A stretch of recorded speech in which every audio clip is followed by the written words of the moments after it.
Welcome back to Sadistic Penguin Studios. Let's ride again, but this time, things got weirder, bloodier, and somehow more philosophical. We're talking Young Guns 2, the 1990 sequel that said, hey, what if we lean even harder into that Outlaw legend and tossed in some Bon Jovi while we're at it? And guess what? It worked. Before we even get started, let's get this out of the way. First, Young Guns 2 is one of those rare sequels that actually leans more into myth and gives it a bigger, louder, more chaotic stage to burn on. It was written by our boy John Fusco, who's back for a sequel. And he's not just continuing the story, he's reframing the whole damn thing as a dying man's confession. The movie kicks off with Brushy Bill Roberts, an old bastard claiming to be Billy the Kid, and he's begging the governor for a pardon. So right off their bat, you're like, oh shit, we're doing legend versus history again, aren't we? Yes, we are, and it's great. Emilio Estevez reprises his role as Billy the Kid, but this time he's wilder, he's funnier, and he's even more insane.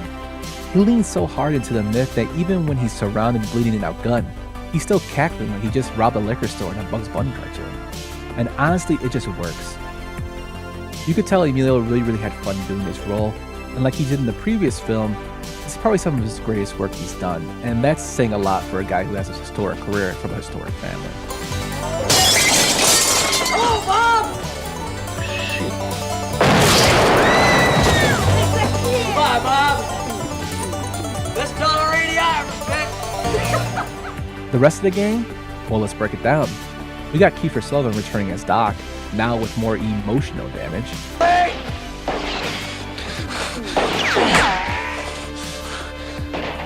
Let's finish the game. Lou Diamond Phillips is back as Chavez y Chavez, the soul of the crew and still throwing knives like a boss. You want your knife back? Christian Slater shows up as Arkansas Dave Rudenbaugh, a cocky, delusional hothead who thinks he's the legend he's not. Dave Rudenbaugh of Las Vegas! He said Dave Rudenbaugh of Las Vegas! Real happy for you, Dave. And William Peterson as Pat Garrett, the former friend turned lawman hunting Billy down like he forgot they used to drink together.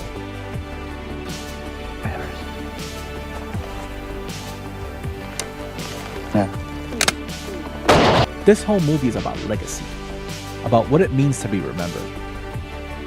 Billy's out here trying to live forever by burning every bridge and laughing the whole way down. Meanwhile, Garrett's trying to survive by playing the system. It's tragedy with spurs on it.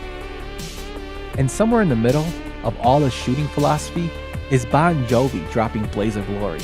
And holy shit, is it an all-timer. Young Guns 2 is dirtier, faster, and way more mythic than the first. Where the original felt like a punk rock western, this one feels more like a fever dream version of outlaw history. You get slow motion gunfights, sweeping desert shots, conversations about death, destiny, and whether or not legends should get happy ending. And now for something that gets criminally overlooked is Alan Silvestri's score. That's right, the same composer who gave you Back to the Future, Predator, Forrest Gump. Silvestri's score in Young Guns 2 doesn't just support the story, it elevates it. His orchestral weight adds tension, grandeur, and a kind of operatic emotion underneath all the dirt and gunpowder. Paired with Bon Jovi's authentic soundtrack, you got a western that feels like a legend. And in case you forgot, this movie was a hit. It made money.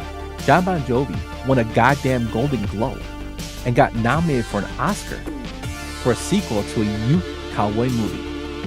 The 90s were wild, man. But here's the thing that hits the hardest. The movie plays with the idea that Billy never died, that he lived, changed his name, and tried to be forgotten. The legend kept riding. Whether you believe it or not, the point is, once the myth gets bigger than the man doesn't matter anymore. Young Guns 2 doesn't want to tell you what is true. It wants you to ask why we believe it. And that makes it more than just a sequel. That makes it important. So, here's the verdict. Is Young Guns 2 messy? Yeah. Is it trying to do too much at once? Yeah. Is it a goddamn Western classic that deserves more love?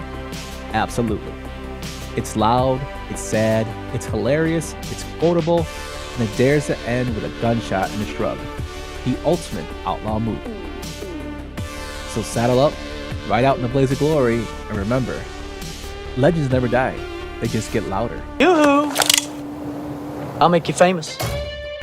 Thanks again for watching. Like, subscribe, and leave a comment about your favorite Billy the Kid moment. And as always, have a great rest of your day.